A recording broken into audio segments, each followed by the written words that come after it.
and good morning. So it's 8:36 a.m. and I just feel like chatting because over the weekend I competed in a StrongLifting competition, which was my fourth StrongLifting competition, but this time was different because this time it was open to the public, and so it wasn't just the women that I usually train with, or the women I usually my friends who I would see, quite a bit. There was like people from the public that we didn't know. Some actually I knew some of them from Instagram, which was cool to meet them for the first time. But yeah, I'm feeling all the feels because of the competition, and I'm not even wearing a bra. I haven't brushed my teeth, but I felt compelled to talk.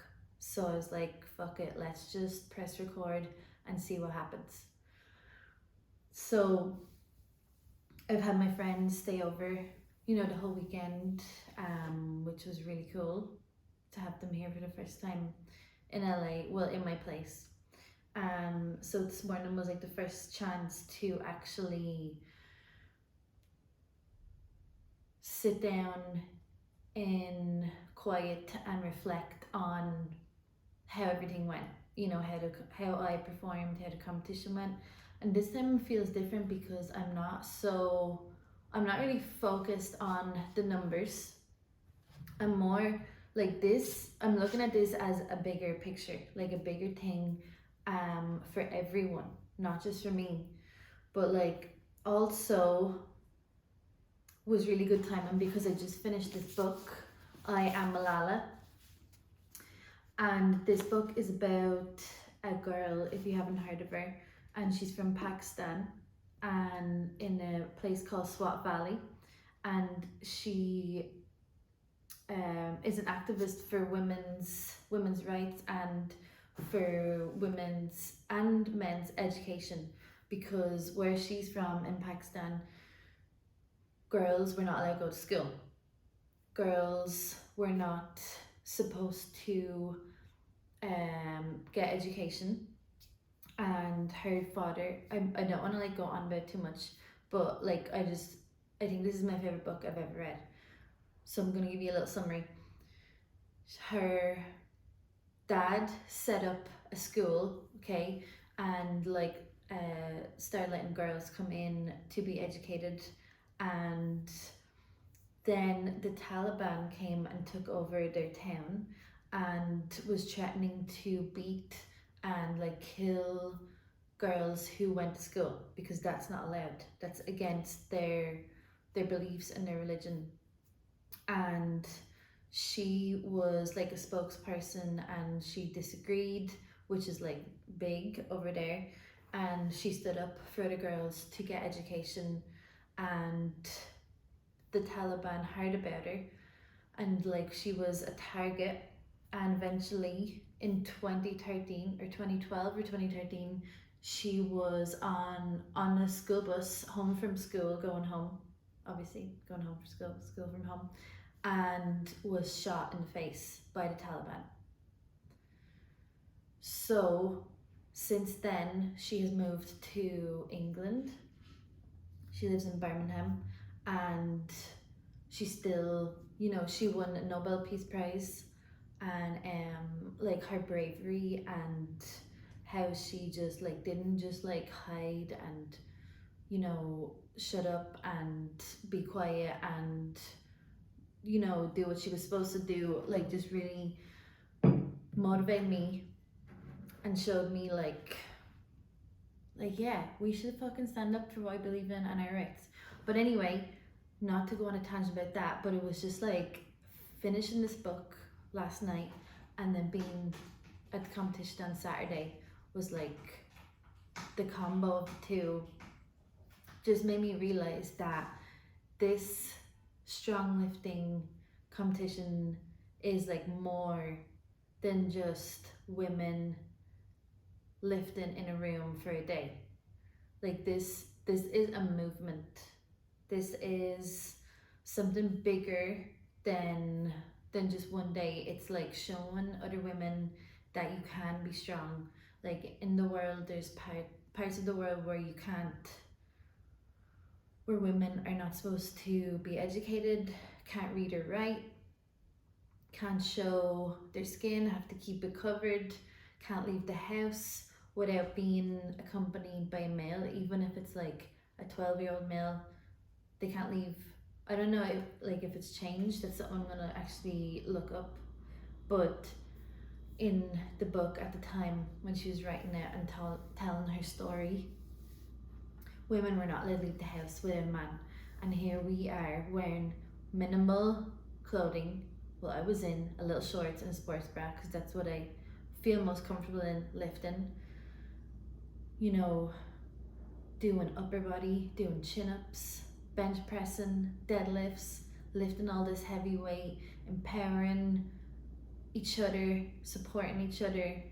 Like, even though it was like a competition, like we all want each other to do our best and just be as strong as possible, and you know, like connecting with all the other women and just feeling the energy in that room is just like out of this world. It's like, I don't know, it's just something you can't explain. And I hope that if you're passionate about lifting, that you don't hold back because you're scared, because we're all fucking scared, you know. We're like I had a client who competed in the competition, and I could tell, like, coming up to it, she was like doubting herself, you know, like feeling like maybe I shouldn't do this, like what am I doing, you know. And I had to reassure her that, like, you know, you're doing the right thing, you are able for this, you have trained for this, you are ready.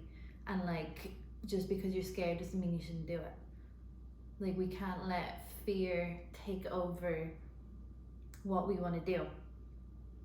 And it's easy to do that. It's easy like to doubt yourself, to get in your head, to start thinking, I'm not strong enough, I'm not good enough, you know, and just back out. But like, this is bigger than fear, and we can't let fear take over.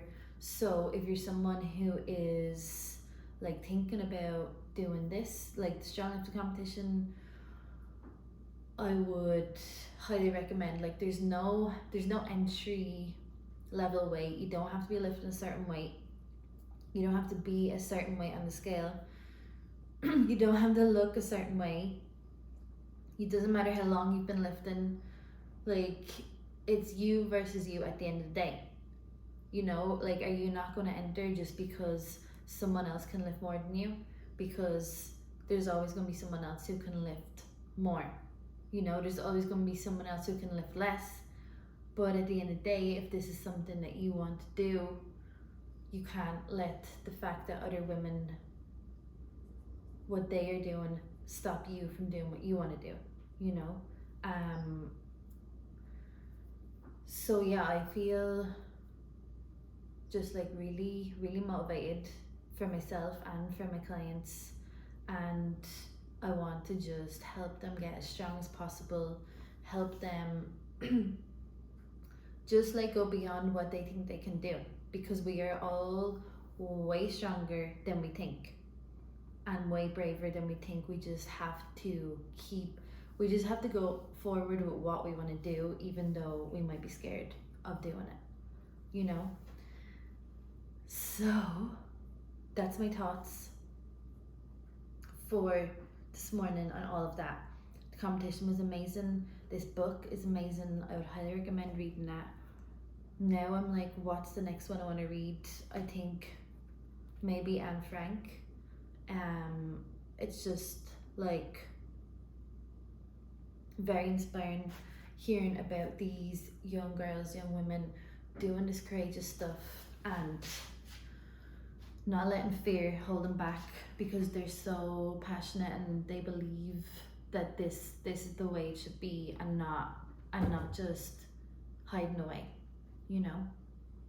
Obviously it's not the same as StrongLifting, way different, way different, but like,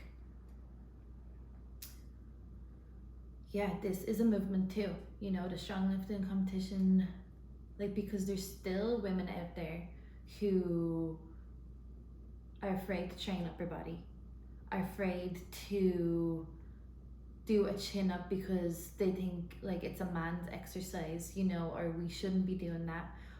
But this is showing everyone that like, yeah, we fucking can, and we can put weight on it too. We can't just do chin ups. We can put weight on it too. Like, if you train consistently, if you show up for yourself and just trust the process and do progressive overload, you know, which is doing more weight over time. As you get stronger, you will get there. Like, if you commit yourself to showing up consistently, get a coach, step out of your comfort zone, you will be able to get as strong as possible, you know. And it doesn't just make you lift more numbers on the barbell, it also carries over to your everyday life, you know, like knowing that you have committed to something and followed through and overcome your fear means that you can do other shit that you're scared of, you know, like going for that job that you wanted, or starting up a business, or asking that man out that you wanted, that you've been like eyeing up, you know, or just speaking up for yourself in general and not just like staying quiet and not speaking out because you don't have the confidence. So all this training is like training for life, you know, and all this strong lifting training is also like just going to help you physically later on when you're older to walk around the streets and not be in a wheelchair, not be with a walking stick, you know. Like, this is training for life. It's not just one day, it's not just one competition, it's way bigger than that. And I'm just like happy to be in it, happy to be a part of it, and I want every woman who likes lifting to be a part of it too. So yeah, this is bigger. This is bigger than just a day of lifting. It's a movement. And I'm gonna leave it at there because I think that's all I have to say right now. Thank you for listening to the podcast, and also want to remind you that on September 8th I have a workshop coming out, a free training. Ooh, there's a hummingbird. A free training that I will be talking about the 3 biggest mistakes I see women making in the gym and helping you overcome them. And it will also make sure you get on the live because we'll be going through a specific personalized schedule for you that is best lifting days for you to lift throughout the week for your specific schedule. So it's on September 8th. You can get the link in my bio on Instagram to sign up, and it's 100% free. So make sure you are signed up to that. I will also put the link here under the YouTube video so you can sign up. Thank you for listening. Hit subscribe, hit like, share it with your friends if you thought it was good. If you didn't think it was good,